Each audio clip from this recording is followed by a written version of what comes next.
A woman named Michelle, Mary Elizabeth Winstead, is looking outside her window. She's on the phone with someone, arguing. Michelle then packs a bunch of her belongings and leaves her home. Michelle drives far from the city down to the rural area. Her fiancé Ben, voice of Bradley Cooper, calls her. She answers but only lets him talk and say how sorry he is, and that she shouldn't leave him just like that. Michelle hangs up. Ben calls again, and Michelle takes her eyes off the road for a second when her car gets slammed by a truck, causing her to roll into a ditch. Michelle wakes up with a head wound in a small room with a needle in her arm that's hooked to a saline drip. To her horror, she sees her leg is chained to a pipe. She grabs a nearby pole and pulls her phone toward her to call for help. Unfortunately, there is no signal. Someone comes downstairs to open the door to the room. It is a man named Howard, John Goodman. He claims to have rescued Michelle from the car accident and is keeping her alive. Michelle gets a wooden pole and carves it to make the tip sharper. The next time Howard shows up, Michelle hits him in the face and tries to make a run for it, but Howard quickly grabs her and sedates her. When she comes to, Howard calmly explains to Michelle that there has been an attack on the surface, and that the air up there is unbreathable, so he brought Michelle down to the bunker beneath his farm. Howard brings Michelle up to the airlock to see what's going on outside. Nothing appears unusual, but Michelle spots Howard's truck with red paint on the side, and she recognizes it as the truck that hit her. From the bedroom, a clattering sound is heard from outside. Howard goes to yell at someone off-screen. Michelle leaves the room and finds a younger man named Emmett, John Gallagher, Jr. His arm is broken, and Howard tells Michelle that Emmett knocked over a shelf with a week's worth of food. Emmett appears more friendly than Howard. He explains that he willingly joined Howard in building the bunker. Emmett claims to have seen the attack occur, describing a white flash, and running to get inside, which he says explains his broken arm. Howard makes Michelle and Emmett join him for dinner like a family. Michelle engages in pleasant conversation with Emmett that appears sort of flirty, causing Howard to angrily respond. He warns the two of them not to behave like that.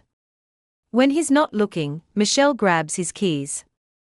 A rumble occurs overhead, distracting everyone, but giving Michelle a chance to smash a beer bottle over Howard's head. She runs out toward the airlock and tries to get out.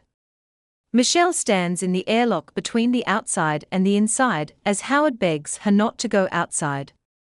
A woman, Suzanne Cryer, pleads to be let inside, but her skin is deformed from an infection.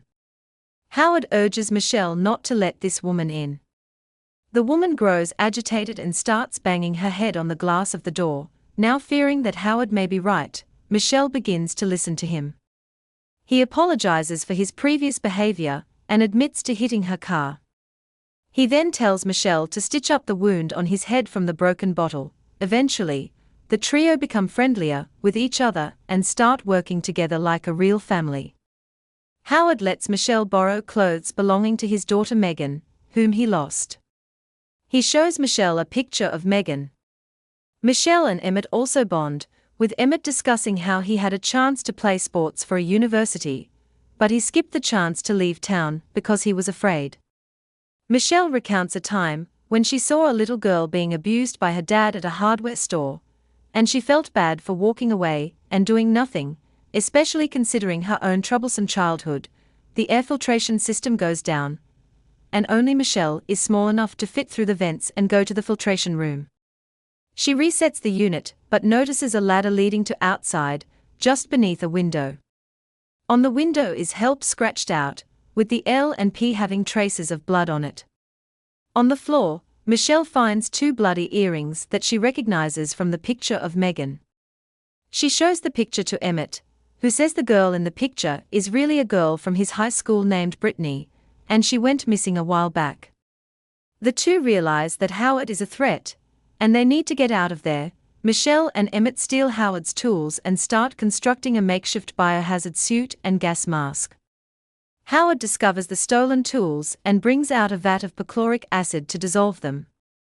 Howard demands to know why they were trying to take his gun. Emmett speaks up and says he did it so that Michelle could respect him the way she respects Howard.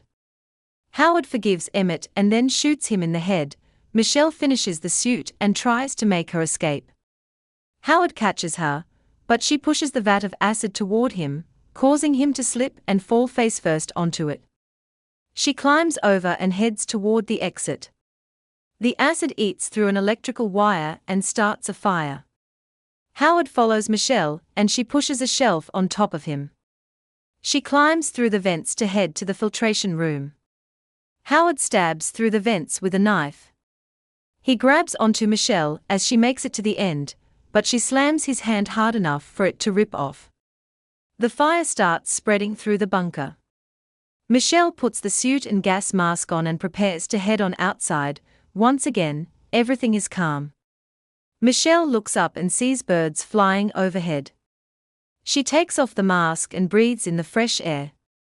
She goes to Howard's truck and then spots what she thinks is a helicopter in the distance. It's really a massive alien hovercraft. The bunker then explodes, attracting the craft toward that spot. It begins to spread a toxic green gas, so Michelle quickly puts the mask back on. Michelle runs to the barn and finds the body of the infected woman from earlier. Through the cracks, Michelle sees a worm-like creature surrounding the truck. When it's gone, she grabs the car's keys off the woman and runs toward it. The creature chases Michelle, cornering her in the truck.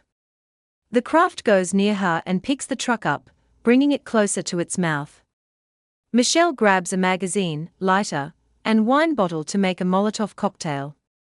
She lights it and seizes the opportunity to throw it into the creature's mouth. It drops the truck and then explodes. Michelle drives away for good. She hits Howard's mailbox, which has the address 10, Cloverfield Lane on it. Michelle turns on the radio and hears that anybody seeking refuge from the attacks may head to Baton Rouge, but anybody with combat or medical expertise is needed in Houston. Michelle reaches the sign that directs people straight to Baton Rouge or left to Houston. Michelle makes the choice to go left. As she drives there, a thunderclap shows a bigger alien hovercraft hiding in the clouds.